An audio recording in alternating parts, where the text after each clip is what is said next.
So here's the question, everybody. There's been tons of news out there. Everybody's talking about tariffs and what's happening in trade wars and this and the logistics industry. Just as we're about to bounce back, we fall right down the rabbit hole again. Today, we're going to have a very candid conversation about what's actually happening in the market. Why are these tariffs being put in place? Are they being put in place? And more or less, how sustainable are they? Today on the Logistics Life.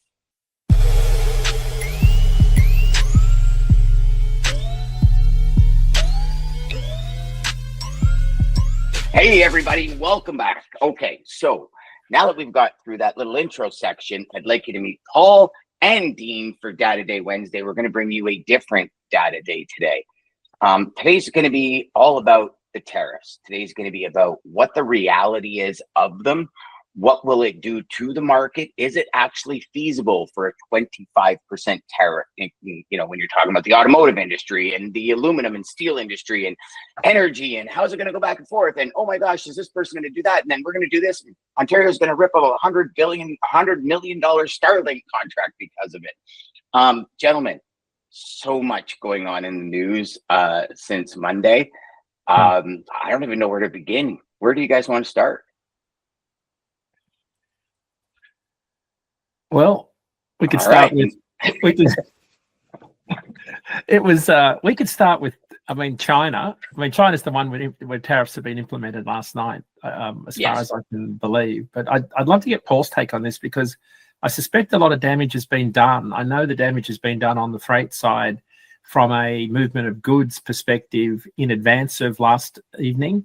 So I talked to some owner-operators yesterday. They had one of their busiest Januaries ever cross-border, moving steel and aluminum. So I suspect there's, we're kind of robbing volume from, February and put it into January. It's like Paul will talk about the pull forward of imports. We pulled forward import volumes from this quarter into the previous quarter. So that distorts the market. It creates a lot of lane imbalance. So I think there's maybe been some damage done already. I'd love to get Paul's take on what's going to happen in Canada because the Canadians seem very angry about this.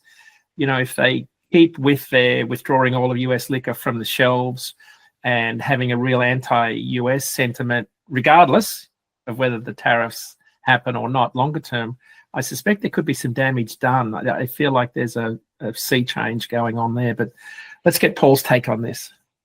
Well, thank you, Dan, and thank you, Dean, for that intro. So at S&P Global Market Intelligence, we've been tracking this. We publish trade statistics and we do forecasts. So this is not any surprise to us. We've been monitoring it. And importantly, to jump off from what Dean was saying, businesses have been paying attention since back on the campaign trail last year in the United States where, candidate Trump was talking about tariffs regularly. So there has been some anticipation and risk management on the part of supply chain managers and logistics managers that has come right through into what we've seen in the trade statistics. We believe that the pull ahead, we call it, the advanced shipping to beat the tariffs that we had seen back when Trump was president the first time and imposed tariffs. There was some advanced shipping activity to try to get ahead, build some inventory, use your carriers to get some of that freight in ahead of some deadlines. So when President Trump came in on the 20th of January, he didn't impose these tariffs immediately, so we had some continuation of some pull ahead because of the threat was there. And right up until yesterday, when we've seen deals cut with both Canada and also Mexico to delay for 30 days, and presumably negotiable. Obviously, these are negotiable. Yeah. President Trump is a deal maker and he's using tariffs as a negotiating lever with all sorts of countries. We saw, we go back a weekend ago, with Colombia, he had a threat around immigration acceptance for folks he was deporting and he threatened tariffs for 24 hours, for Colombia. So trying to look at tariff policy right now in a traditional conventional sense of it's related to the competitiveness of your trade sectors and you follow through on fair trade policy that's focused on production and consumption of goods that are engaged in international trade and having tariff policy all centered around that is sort of out the window. President Trump is using these taxes, which is what they are, the taxes for when he imposes a tariff, it's a tax that U.S. importers have to pay. And then retaliation, which is inevitable every time that you see an imposition of tariffs. Politically, it's required that the trade partner country that's targeted, especially now in Canada or Mexico, they respond. And we've seen that. So where are we today? China has tariffs imposed and they have retaliated.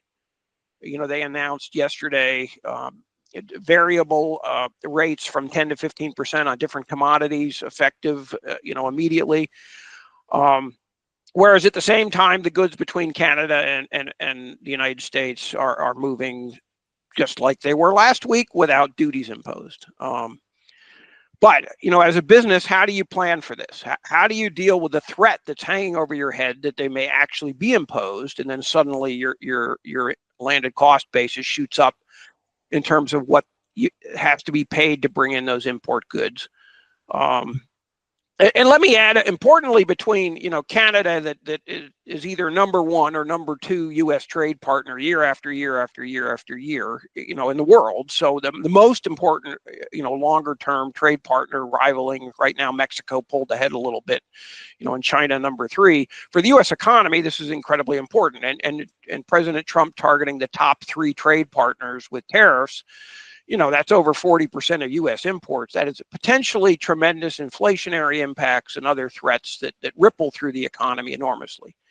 And I'll call attention to one of those right away, which is last week, the U.S. Federal Reserve Board, the central bank, put a pause on reduction in policy interest rates, which is monetary policy broadly across the whole economy, not focused specifically on trade, but right. They stated that was partly due to the uncertainty around the inflationary impacts of pending application of tariffs. So it's not just supply chain managers having to take action in advance of policy deadlines. It's even the Federal Reserve Board monetary policy makers, and that has implications that carry through. So here we are without the tariffs imposed on Canada or Mexico, but we have interest rates in the United States that are running higher than they would have been absent this threat of tariffs.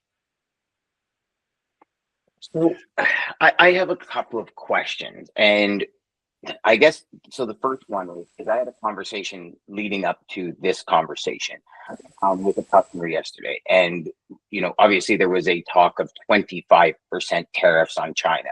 This company imports everything from China, so they pulled forward to the tune of their California warehouse is now at 190% capacity, and now it's 10%. So a few things, and speaking with the main logistic guy yesterday, he goes, Dan, a few things.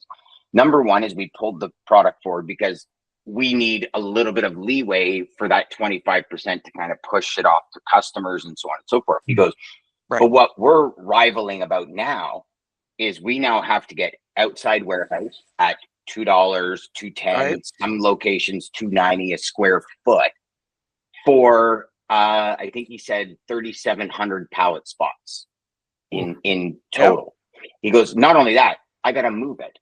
Right. He goes, California doesn't have the space. And if they do have the space, it's way too much money. So now we're moving, 30 pallets per intermodal container at $3,000 an intermodal container. Mm-hmm. You take that times the amount of pallets they have. You're talking, he goes, we would have been better to pay the 10% tariff. So they have corporations that are pissed because they pulled stock forward, and now it's not even like it's 22%. It's way below the 25%. Yeah. So I guess the question for me starts off with, and it's going to be an assumption because I know obviously you're not sitting beside President Trump, but these threats, why would they, from a political perspective or from even just a push through, because he's a deal maker, like you said, why would he start so high and then move low when he's actually like hurting companies? Based on what I've seen, he's hurting companies on that pull forward scenario. Well, he's been stating publicly since back last year, well, even before that his perception of the way tariffs work are different from the way economists teach it. And Okay. generically, he's basically saying he has his own theory about how tariffs work through an economy where they're not a consumption tax. These are goods for consumption, and in economics, that classically, raises the price, reduces the demand. Yes, the U.S. government captures some of that revenue because you pay the tax to the U.S. government. That's who gets the tariff. And he's talked about, this would offset other taxes that, he would use it to subsidize tax reductions elsewhere in the economy. And of course, it has its benefit of sheltering domestic U.S. producers of the goods that are being tariffed, as if you've got, excess capacity and a ready workforce ready to go to substitute for every one of those products being tariffed, which we know is not the case at all.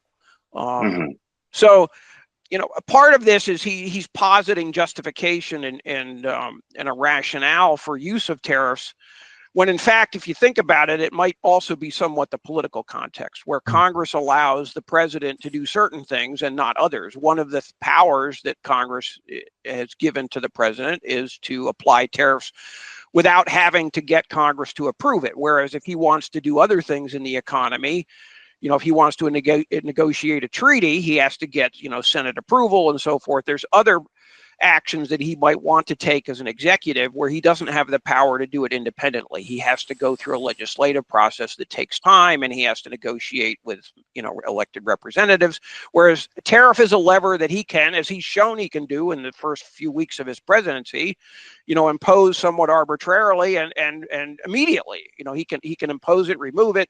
So as a negotiating tool, it's more powerful for him in dealing with foreign countries than other levers that traditionally you might have seen a president try to exercise over time in foreign policy, where he has to work with the legislative branch, more closely.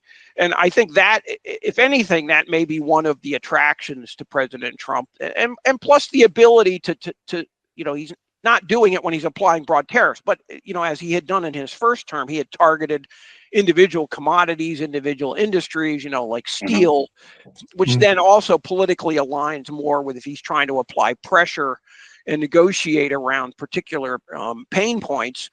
That gives him more flexibility than something that's policies that are less specific. And I think that's another factor as to, well, why is he using tariffs when he's talking about border security or greater interdiction of illegal drugs and so forth, where you think, well, what does that have to do with an import tax? It's more just this negotiating leverage. And I think trying to understand what's coming from that means he's using it in ways that makes it harder to predict, because you can't just analyze the data about trade competitiveness or trade prices and say, okay, let's rank order these and pick the top ones, and that's where the tariffs are going to be and what levels are going to be set, because he's not looking at that at all for what he's doing with these tariffs currently. Paul, it struck me how misinformed and maybe willfully ignorant some people are in the economy. I was watching some interviews on the news this week about what people thought tariffs were, and there was a group of people that were adamant that China pays the tax, China pays the tariff. And when it was explained to them that the Customs and Border Patrol actually debit the shipper's bank account before the bill of lading is processed, they were in total disbelief. And they couldn't connect in their mind that the tariff is actually paid by the shipper at the point of entry, which then who's not going to pass on a tax to the consumer in an economy where we've already got higher interest rates? We're coming out of the back of the pandemic. People are on the ropes in a lot of sectors of the industry. And then, of course, we have this notion that somehow drugs are pouring across our border, and the inference is it's got to do with people, when the reality is we only screen 1 out of every 10 containers that come into our ports. We only scan maybe 5% of the trucks that are coming across the southern border. So absent a massive hiring of CBP people on the borders and new port infrastructure, I don't know how. I mean, you're not going to stop it. You could slow it down, and it's like we're going to send 10,000 people to the border. Well, they did that under the Biden administration. So it's none of this is new. The problem I find is it's hard to distill truth from willful fact distortion. and just outright lies. I just find there's a whole group of people that are really misinformed, and I follow some people on Facebook, and I think there's no way you're going to listen to facts or the reality of this, and I fear that, to Dan's point when he started, there's some people that are going to be really hurt by this because they're not prepared for what's going to come. Because one of the things we were talking about yesterday was demand destruction. Right. On the freight side, right? So to a degree, that's going to happen in February because a lot of those volumes have shifted. Hopefully they don't come about in 30 days. But if they were to come about, and for some reason 25% tariffs are on our closest trading partners, there's nothing short of demand destruction on the freight side that would be absolutely inevitable. And I'm just not sure people were even prepared for that when they voted, because we know that in our business, in the trucking business, at least 75% of the trucking community voted for this administration. They voted knowing this was coming. I don't know that they were prepared for it in any way, shape, or form. Yeah, I agree. I mean, I haven't seen, broad polling that measured specifically, the public understanding of the tariff mechanism, the process, and how but that assertion that the foreign exporter pays is clearly incorrect. That's not the way it works, as you described well. And there's no getting around in terms of the impact on the economy. It acts as a tax. And if you tax something enough, you can have demand destruction, unless you have something with purely inelastic demand where absolutely you'll buy it under any circumstances, something like, to save your life. So say, for example, certain pharmaceuticals that you have to only have a foreign supplier and you need it to live, you'll pay.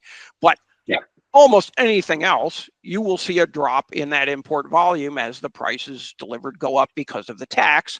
Demand destruction is inevitable, a part of this, and it's clouded by the timing issue, because I think that's where some people point to the data and they go, oh, but look, the trade volumes are up. Well, sure, because we have this pull ahead happening, just as you said, and that's a distortion where, in fact, that payback is coming at some point where you built up those inventories, you're going to draw them down, and that means that those volumes moving are not going to be there in the future because you moved them ahead.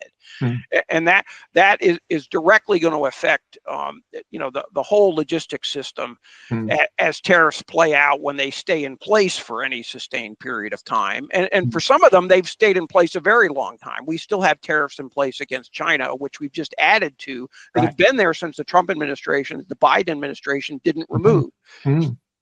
Yeah. As far as the fentanyl interdiction, let me comment. There's one thing that I think has not gotten attention that was not a surprise, but I think has been missed in the last few days, is that there was the removal of what's called that de minimis exemption.